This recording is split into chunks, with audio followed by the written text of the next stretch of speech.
Buenas tardes, good afternoon. Mr. President, I want to officially welcome you and First Lady Jill Biden to Puerto Rico. We're honored to have you here. The people of Puerto Rico are very grateful for your steadfast support and highly appreciate your visit, particularly as we recover from Hurricane Fiona. I must highlight that this visit is not an isolated incident. It is yet another example of your commitment to the well-being of the American citizens of Puerto Rico, which you, Mr. President, and your administration have demonstrated with concrete actions for the past 19 months. That support has included total collaboration from cabinet members in key federal agencies, as well as targeted initiatives in important policy areas such as education, renewable energy, and economic development. Now, in Puerto Rico's time of need, the Biden administration has been working closely with us since before the hurricane hit us. As I have mentioned to the President, FEMA's collaboration has been instrumental to our island's reconstruction efforts, and that has helped put our people in Puerto Rico back on their feet. My team and I provided the President and his staff with a detailed briefing of where we are with respect to the recovery from Hurricane Fiona, and described the challenges and opportunities on which we must work together. This is crucial in order to be able to efficiently provide our residents equitable access to essential services and achieve the resiliency in our infrastructure that we need. To that end, I have made a request to President Biden to amend the major disaster declaration to provide an additional period of 180 days of 100% funding for debris removal, emergency protective measures, and direct federal assistance. Right now, Puerto Rico is in a full recovery mode. Just 2 weeks after Fiona, 93% of Puerto Ricans have electricity and 98% have water service. We have been able to provide safe passage to all communities whose access roads or bridges were affected, and everyone who was housed in a shelter has either returned to their home or has been provided temporary housing.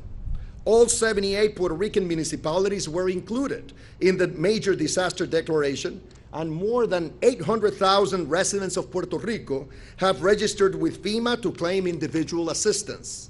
Our efforts to combat poverty are especially important after a disaster like Hurricane Fiona, in which so many vulnerable families lost their homes and belongings. Thus, I have asked FEMA to provide immediate access to the supplies in its local warehouses to our government and the 94 local non-governmental organizations operating community hubs on our island. On the other hand, we must leverage the recent advances we have made in the ongoing reconstruction due to Hurricane Maria 5 years ago. So it is crucial that all projects stemming from the impact of Hurricane Fiona be incorporated in our previous projects in a cohesive and strategic manner. In addition, since so much of the damage by Fiona's flooding was on our transportation infrastructure, we have requested that FEMA treat the reconstruction of our roads and bridges as critical infrastructure in its recovery policy. We also talked about additional ways in which the federal government can assist us in advancing the transformation of our electric system and achieving our renewable energy generation goals by 2050, consistent with the Memorandum of Understanding we signed last February with key federal agencies. This initiative will help us promote microgrids and distributed energy in remote areas, improve our power sector resiliency, and increase access to more affordable energy and cleaner air.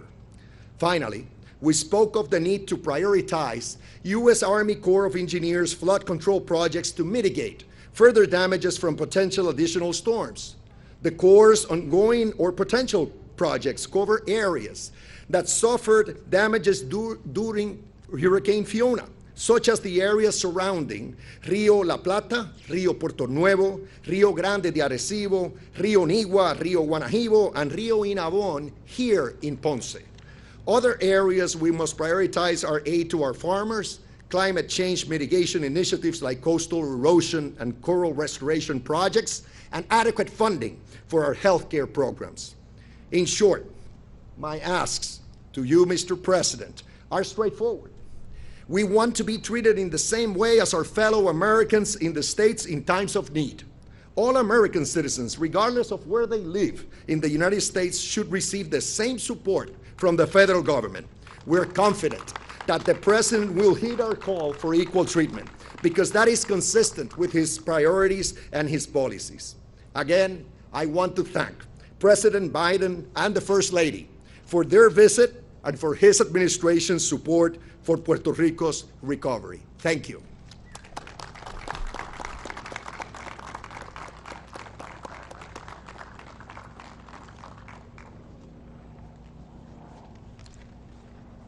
Le brindo la más calurosa bienvenida y agradezco la visita del presidente y la primera dama al pueblo de Ponce, al cual pertenezco y donde he vivido toda mi vida.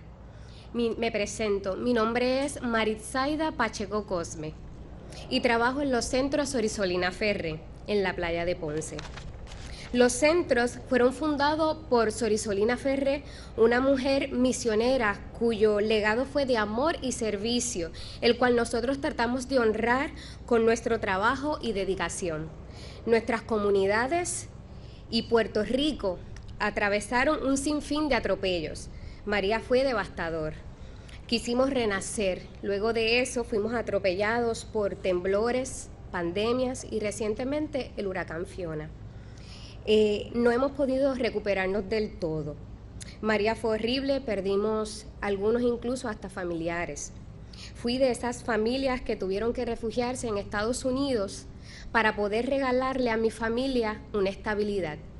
Pero sentía que debía volver a Puerto Rico y fue ahí donde los centros Sorisolina Ferre me brindaron la oportunidad de serme parte de este maravilloso equipo. Sin duda, he tenido muchos años de experiencia. Cuando miro a mi pueblo, sé que es un pueblo resistente, luchador y que no se quita. Pero si miramos nuestras comunidades desde el privilegio, podemos pensar que estamos exagerando. Pero cuando nos damos la oportunidad de poder sumergirnos un poco, podemos ver que los problemas son más grandes de lo que pensamos. Pero como decía Sister, servir es nuestra manera de hablar. Y lo seguiremos haciendo como lo hemos hecho todos los días, hasta levantar nuestras comunidades y levantar nuestra isla. Agradezco la visita del presidente Biden y la primera dama, Jill Biden. También agradezco su apoyo y asistencia que nos ha brindado hasta el día de hoy. Espero que alcance a comprender nuestras más sencillas necesidades. Y para mí es un honor presentar en el día de hoy al presidente Biden.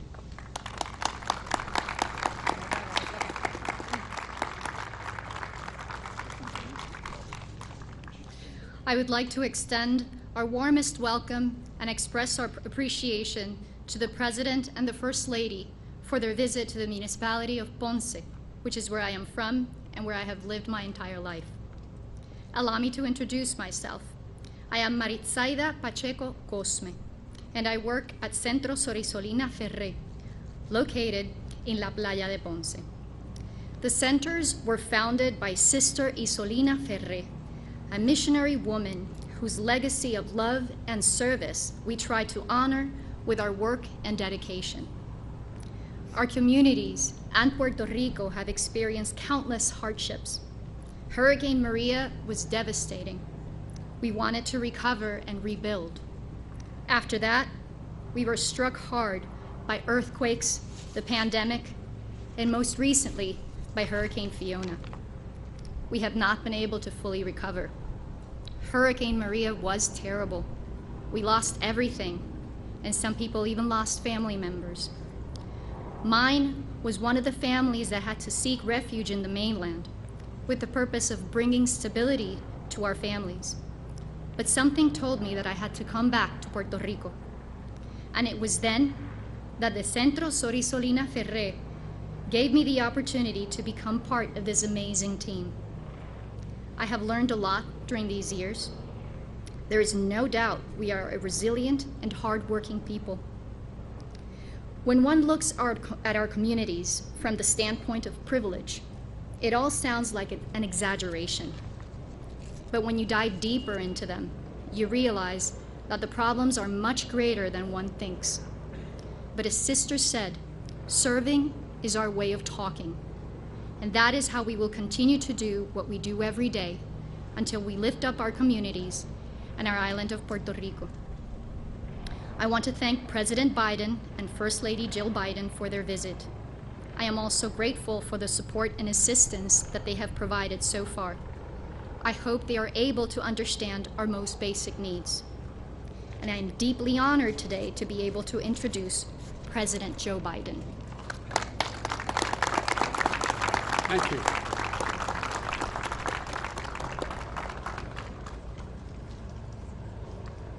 Well, my name's Joe Biden, and I don't want the headline to read, Biden brings storm to Puerto Rico. So I'm going to maybe have to cut this a little short. Let me start off by saying that Jill and I, and thank you very much for that lovely introduction. Jill and I we're anxious to be here. You know, I come from the little state of Delaware. It's not like the congresswoman from New York. She's from the big state. But we have a very, in relative terms, large Puerto Rican population in Delaware, relative to our population. We have the 8th largest black population in the country, and between all minorities, we have 20% of our state is minority. And so I was sort of raised in the Puerto Rican community at home politically. And so we came here for a long time, both for business and pleasure, since you're part of the Third Circuit Court of Appeals and Delaware is as well, and I was chairman of the Judiciary Committee. I spent a lot of time in the northern part of the state. But look, it's people like you who do so much for your community and are going to make such a big difference as Puerto Rico rebuilds.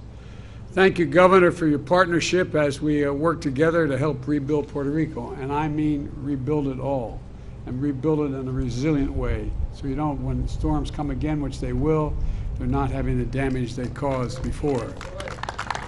And I want to thank the members of Congress and local officials, community leaders who have joined us today. Ever since the hurricane struck, Jill and I have had people in Puerto Rico on our minds and in our prayers.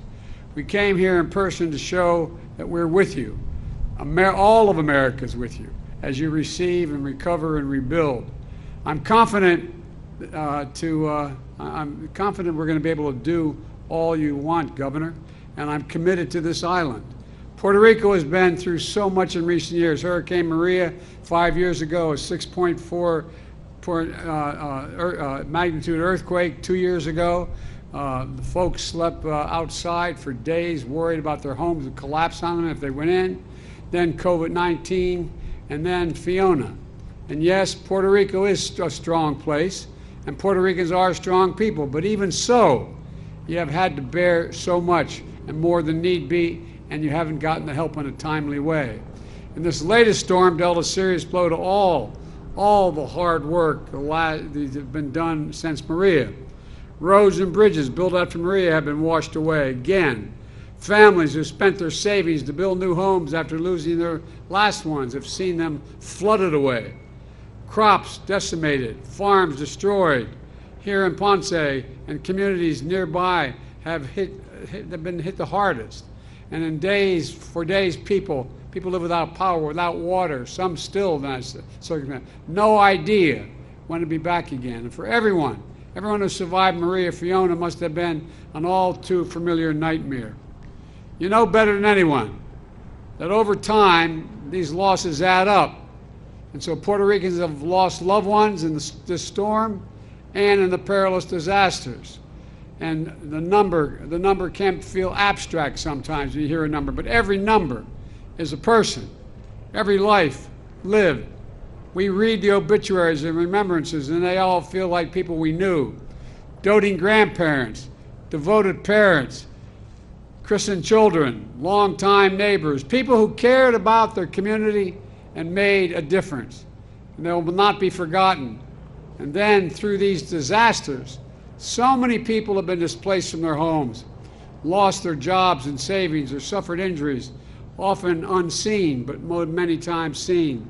Yet somehow, the people of Puerto Rico keep getting back up with resilience and determination. Quite frankly, it's pretty extraordinary when you look at it from afar. And you deserve every bit of help your country can give you. That's what I'm determined to do, and that's what I promise you. After Maria, Congress approved billions of dollars for Puerto Rico, much of it not having gotten here initially. We're going to make sure you get every single dollar promised. And I'm determined to help Puerto Rico build faster than in the past and stronger and better prepared for the future. And that's why I approved emergency declarations in Puerto Rico before the hurricane. Governor, remember my call on you before the hurricane made landfall to deliver immediate federal funding to shelter people and provide essential support. Just a few days later, I approved an expedited major disaster declaration. That means federal government will cover 100% of the cost to clear debris and carry out search and rescue and continue to shelter people. It also means homeowners, renters, business owners are eligible to apply for federal help to recover damaged losses caused by Hurricane Fiona. The federal government is going to provide individual assistance for up to $37,900 for essential home repairs and another $37,900 for lost property, as the law calls for, like a car or a refrigerator. Additionally, we've deployed more than 1,200 personnel from FEMA, the Army Corps of Engineers, the U.S. Coast Guard, the Department of Energy, the Environmental Protection Agency. They include search and rescue, teams to assist survivors, and power restoration experts. Power is now back, as you pointed out, governed at 92% of the island, and water is back at 95% of the island, thanks in part to the dedicated IBEW workers and federal support staff. Now we have to get to 100%. And here at this facility, you can see some of the generators from FEMA and the Army Corps of Engineers that were transporting to places that still don't have power. Here they're loaded onto trucks and brought to locations in hospitals and shelters, paired with fuel trucks so generators can be gassed up on site. My administration is also providing financial assistance to help families and individuals right away. Many families are scrambling to pay their bills right now to fill up their gas tank, to put food on the table. They can register at FEMA, cash assistance for $700 to help cover the essentials for just a little while. So far, nearly 200,000 households across Puerto Rico have received this cash assistance. $700 won't replace what you lost, not even close, but it can help take care of some of the little basics while you catch your breath and get back on your feet. And FEMA has made crisis counselors available when you're, whether you're a survivor or a first responder. If you need help or just someone to talk to, people are here for you. The hotline number is 800-981-0023. I'll say it again, 800-981-0023. Don't be embarrassed to call. Whether you're Spanish or English-speaking, counselors will be standing by to help you. And at times like these, Americans come together, and I'm grateful for our personnel of FEMA and other agencies for the hard work these past few weeks. Many of our FEMA staff, as been pointed out, are from Puerto Rico, are Puerto Rican.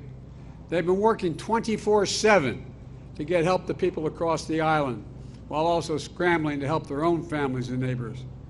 I want to recognize the local first responders, including Puerto Rican National Guard, who have been working round the clock, and I mean it literally round the clock. They've been through a lot the past 5 years. I want to applaud the Red Cross volunteers who came from as far away as California, Louisiana, Minnesota, Texas, to help however they can. And New York sent not only a congresswoman, one of the most congresswomen in the Congress, but the state troopers and emergency responders. I don't think you're going to stay the whole time, right? Anyway, all kidding aside, New Jersey sent their all-hazard incident management teams trained for hurricane responses. These states are home to two of the largest Puerto Rican populations in the United States, New York and New Jersey, and their sisters and brothers in Puerto Rico needed them, and they answered the call. Most of all, I want to recognize the heroism and selflessness of so many people across Puerto Rico. The main story that has been reported is the storm, but there's another story. What ordinary people did when the storm hit. Literally, the day after the hurricane, the day after, churches and community organizations opened a network of kitchens across the island to cook hot food for anyone who needed it. Folks delivered food to the elderly who were housebound. They started their generators they shared their generation with neighbors who had medicine that needed to be refrigerated. They organized activities for kids to give their exhausted parents a break. They arranged canvases to bring food, water, and other supplies and commodities to communities cut short as a consequence of landslide and flooding and couldn't be reached. And during the storm, when the waters were rising, people went to extraordinary lengths to help each other survive. We've seen people using a raft and a boat tied to a rope to brave the raging waters and rescue neighbors trapped in their homes. You know, they aren't paratroopers or search and rescue professionals, they're neighbors. They're just regular folks ready and willing to do whatever they could do when their help was needed, when the neighbor was in trouble. And thanks to them, all the people of Puerto Rico, this recovery from Fiona is underway. I'm encouraged by all the stories that are opening up, the hospitals that have kept running, the supply chains that held steady, and the debris has already begun to be cleared on roads across the island, and we will continue the debris coverage. Still, we have to do more. We have to ensure that when the next hurricane strikes, Puerto Rico is ready. Today, I'm announcing more than $60 million in funding to help coastal areas in Puerto Rico become better prepared for the storm.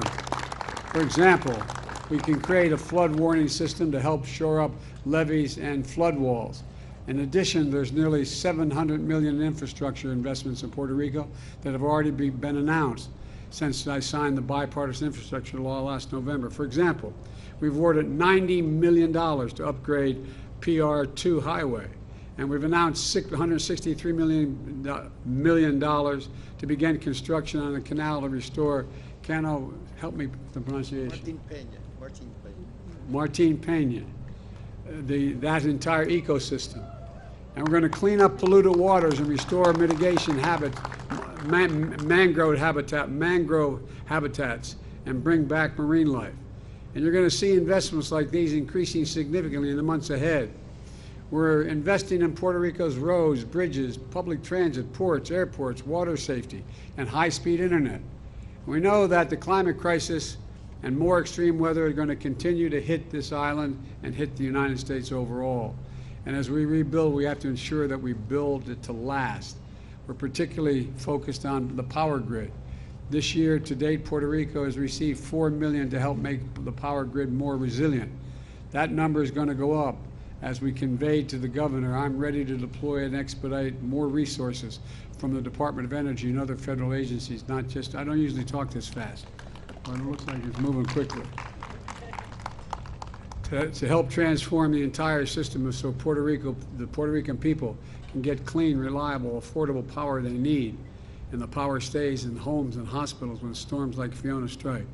That includes mini grids, which you can begin to deploy soon so we are less dependent on transmission lines across the long distances, and more redundancy when the storms hit. The goal is lower energy bills and more reliable power for Puerto Rican households. Additionally, I've asked the Secretary of Energy, Jennifer Granholm, who's a first-rate person, to lead a supercharged effort across the entire federal government. She's going to put in place the Puerto Rican Grid Recovery Modernization Team to bring to bear all the federal resources and technical assistance and additional support for Puerto Rico. And we'll help as you work to repair your grid quickly and drive decisive progress on the game plan for Puerto Rico's clean energy transformation. You know, I also know many people in Puerto Rico have many family friends and friends in Florida. Your hearts are with them right now, and their hearts are with you. Jill and I will be in Florida on Wednesday. And as I've made clear, at times like these, our nation comes together, put aside our political differences, and get to work. We show up when we're needed. Because if we lost our home, if we lost a loved one, we'd hope that people would show up for us as well. And I want the people of Puerto Rico to know I'm committed, to my entire administration is committed, to standing with you every step of the way, as long as it takes. And the White House reception honoring Hispanic History Month, a U.S. Army chaplain, a Catholic priest, proud son of Puerto Rico, offered a prayer for all those who suffered through the hurricane, including Puerto Rico. Here's what he said. He said, "Give us generous hearts that we may continue to use our gifts to support them." Well, the people of Puerto Rico have generous hearts, and that's what they get through this. We're returning generosity. And that's the generous hearts that the rest of the country are going to make sure we continue to provide. But I want to say it again. We are not leaving here as long as I'm president until everything, I mean this sincerely, until every single thing that we can do is done. God bless you all, and and all of you who are hurting. And may God protect our troops and all those brave souls that risk their lives to help others survive this tragedy. And I usually don't quite talk this fast, but it looks like we made it. Thank you very much.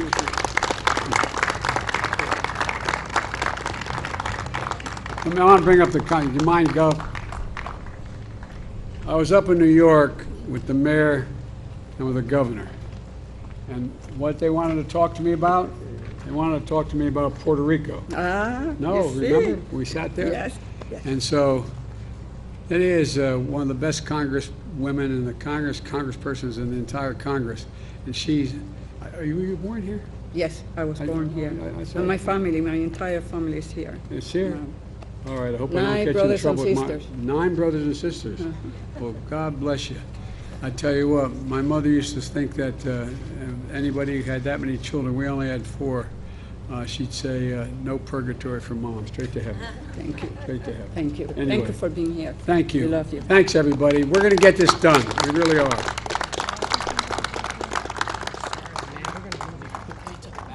We're going to move me quickly. Okay, thanks, everybody. I really mean it. Thank you very much.